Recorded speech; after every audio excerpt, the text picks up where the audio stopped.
What's going on, guys? It's GBP baby. Welcome back to another video. I hope everybody's doing well, and let's dive straight into things.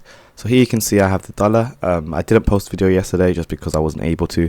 However, if you watched the previous videos, so Monday's video and Sunday's video, you remember me saying that my target for the week was to see price trade down into the sell side liquidity with an expectation to trade higher first. Now, we did have quite a large expansion to the upside, and we completely ran through the levels which I was anticipating us to find resistance at. So that means price is heavier, much more heavier and bullish than anticipated. And then on Wednesday you can see how it came back down and tapped this daily volume imbalance. So I spoke about this volume imbalance because I wanted to see how price would treat it, with the expectation that we may find resistance at it. However, the fact that we've closed above it, came back and tapped it, is pretty much suggesting to me that we are bullish and that we should probably start looking at more buy side liquidity targets. So for now, I'm not really expecting us to retrace back down into this range, and pretty much I now have my eyes set on this level right here, these relative equal highs up here, and I'd expect just a continuation. Now do bear in mind, we've had 4 up days now back to back, 1, 2, 3, 4. So moving into Thursday, I am a bit cautious with that, knowing that, you know, if it is going to continue to climb up, it's probably going to struggle a little bit first and won't necessarily be an easy sweep. But it's nice to see that the daily volume imbalance is being used as a bullish fair value gap, as in we've closed above it now, and now it's acting as a bullish fair value gap. So that's still relevant to us. Interesting to see how we tapped into the range, which I drew our attention to as well. And I'm going to get rid of this, and now all my eyes are set on is this level. So let's just get this marked out a little bit more clearly so we know what it is. And this is my draw on liquidity now. I'd like to think that price can start to work its way up here now. Whether price gets up there this week or next week, I don't know, but that's generally my draw. And then in terms of how it's going to get there, I would want to see these bullish order blocks which have formed act as bullish order blocks. So this bullish order block right here, for example, the open and the high of it, I'd expect to be very sensitive. So if price returns or retraces back into this range, and that very much could happen moving into tomorrow, I'd expect it to be bullish and then be able to use that to then trade higher and keep pushing towards these relative equal highs, because they look way too clean for us not to, so to speak. Especially the way, again, we came back down.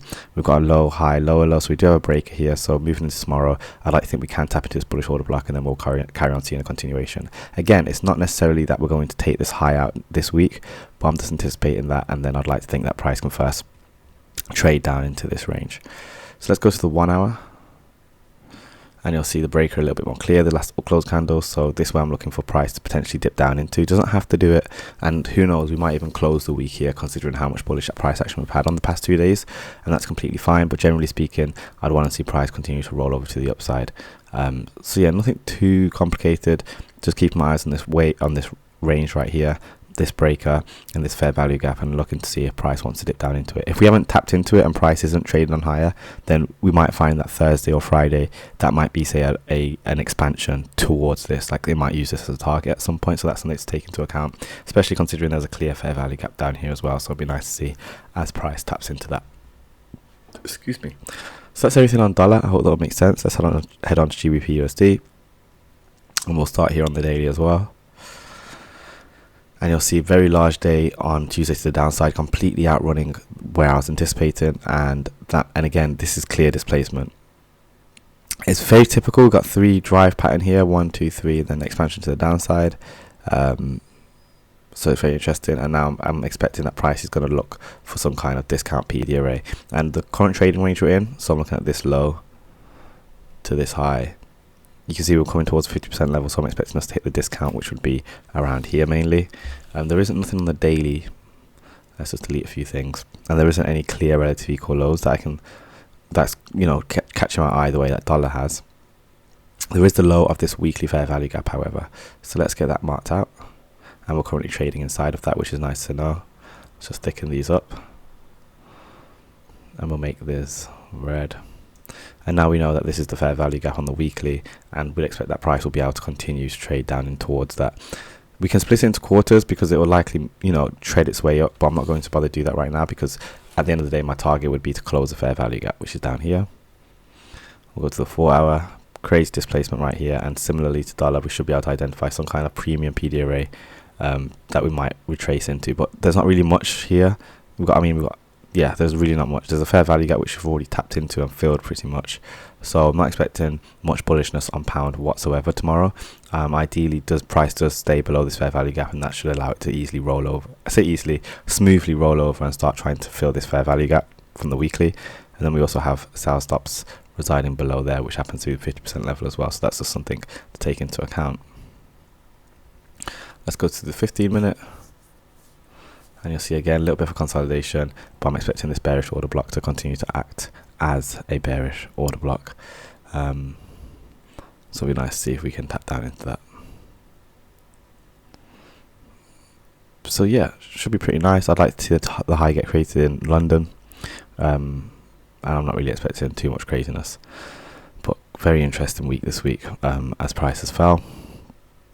And we are going to finalize on Euro USD. That's come down to our 25% wick. Again, running the sell stops just as anticipated. However, it's gone much deeper than anticipated as well, so we do need to take that into account. So let's go to the daily, and I'm expecting again a continuation to the downside. We have a fair value gap right here, so between here and now Wednesday's low, there's a gap, as in there's only been buy side here, so it'd be nice to see if price can try and trade down into that gap. I think one thing I want to try and stop doing is when I look at charts, I always try to anticipate the Judas swing, but when you try and anticipate it too much, it tends to go left. So I'm going to try and avoid anticipating the reverse of the price. I should just look for the target and work towards that. I'm going to try and be a bit more proactive in that sense. And what I mean by that is that when I see a setup and win the premium, rather than waiting for it to necessarily reach some kind of premium PDA rate before trading lower, which can get really complicated and messy, I'll just make sure the time of day is all in line and then trade lower. So for example, if I'm expecting the London session to be when my setup forms, I'll be looking at around 3 AM, wait for my setup to form, and then go short with the expectation that we are going to reach this higher time frame PDA rate without worrying too much about you know, the Judas swing part of things. But I'll talk more on that another time. So yeah, that's pretty much going to be everything, guys. I haven't really got much more to say.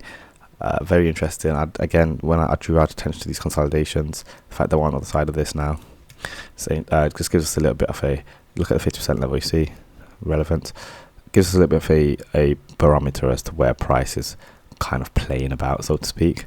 So that should help us. But I am very tired, so thank you so much for watching. Don't forget to drop a like, drop a comment, smash subscribe, join the mailing list, and I'll catch you guys. All the links are in the description. Join the Discord, and I'll catch you guys tomorrow. Peace.